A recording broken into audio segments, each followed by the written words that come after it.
Hi everyone, my name is Fatin Husna binti Muhammad Rozi and I am from UR 6523008 Electronic Telecommunication Design. So today I will present the result of Lab 3 operational amplifier, which is comparator and summing amplifier. So the introduction is we will know what is the basic comparators is. There are two basic comparators, which is zero level detector that will produce a square wave from a sine wave, and number two, non-zero level detector used to detect positive and negative voltage, and also a summing amplifier adds up the applied input signals to generate the single output. So we will go through one by one. The first circuit that we have to construct is comparator zero level detector. This is the circuit schematic that I have done, and here I use a V input 10 volt from 20 VPP,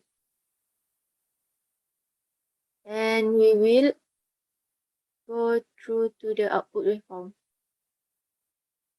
So here you can see this is output waveform for zero level detector.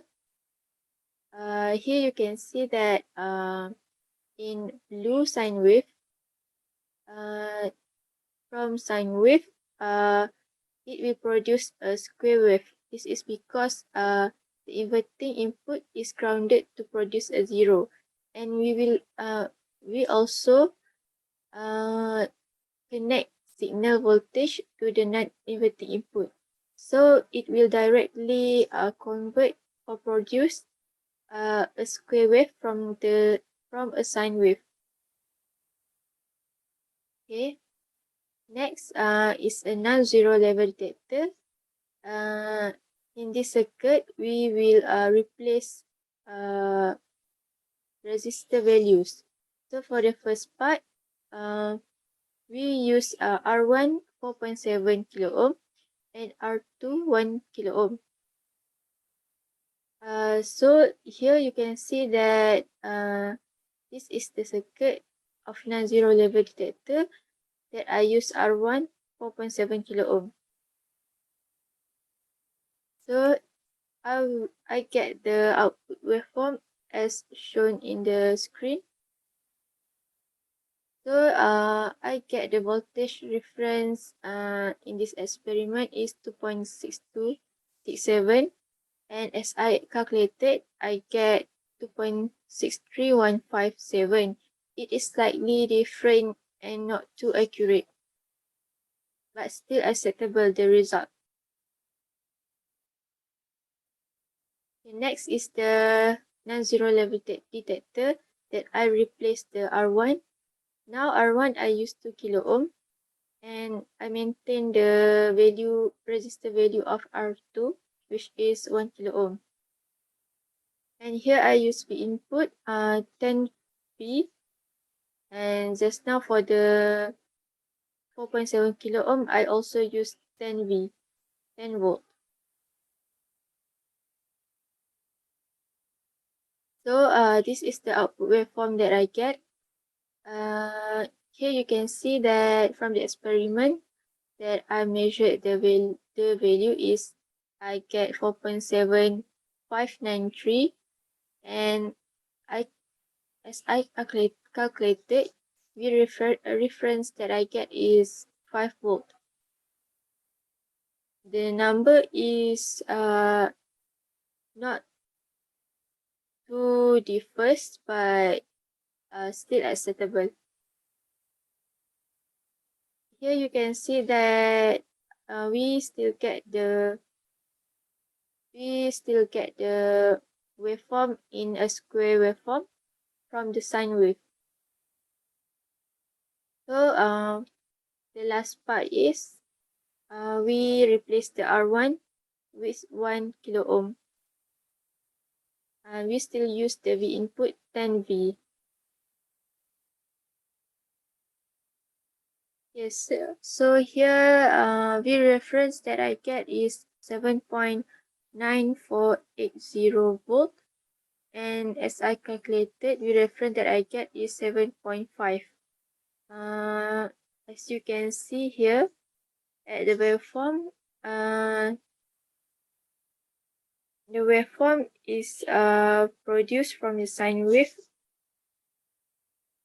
and we will get square wave.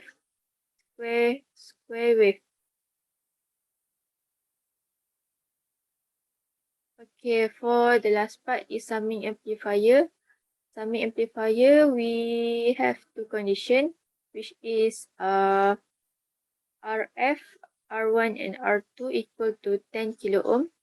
So here you can see that we use the same value, and V input we use 1 volt. There are two input signal.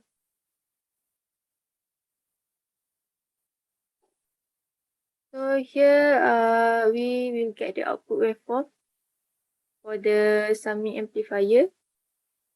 Summing amplifiers state that there are multiple input that will produce a single output. So here you can see that we get the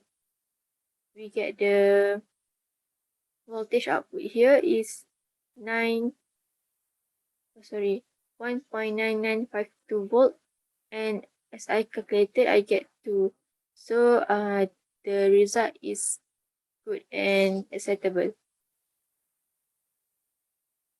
And for the last one, the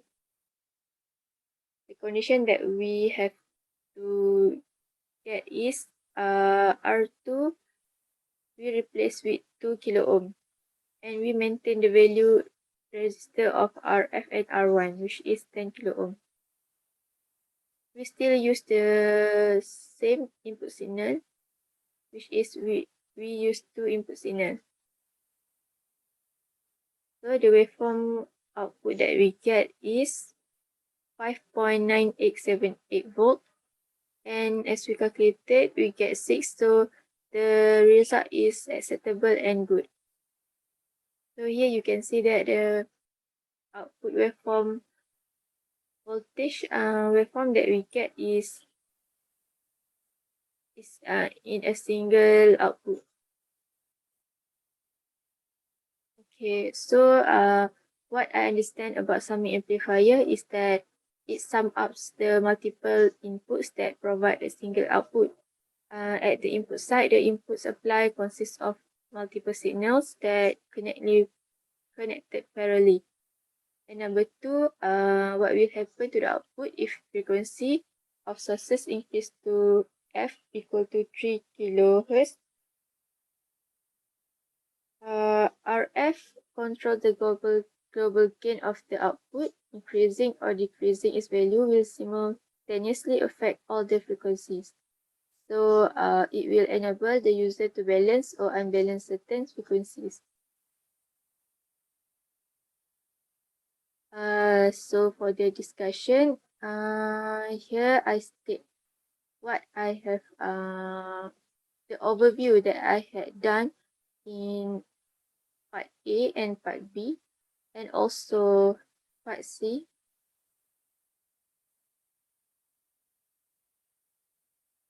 So here is my conclusion. At the end of this experiment, I can construct a circuit by using multi-sim life, and I can also improve my understanding about this topic. At the same time, I can also demonstrate and investigate a comparator circuit. So last but not least, I can also demonstrate investigate a summing amplifier circuit. I think that's all from me. Until we meet again, thank you.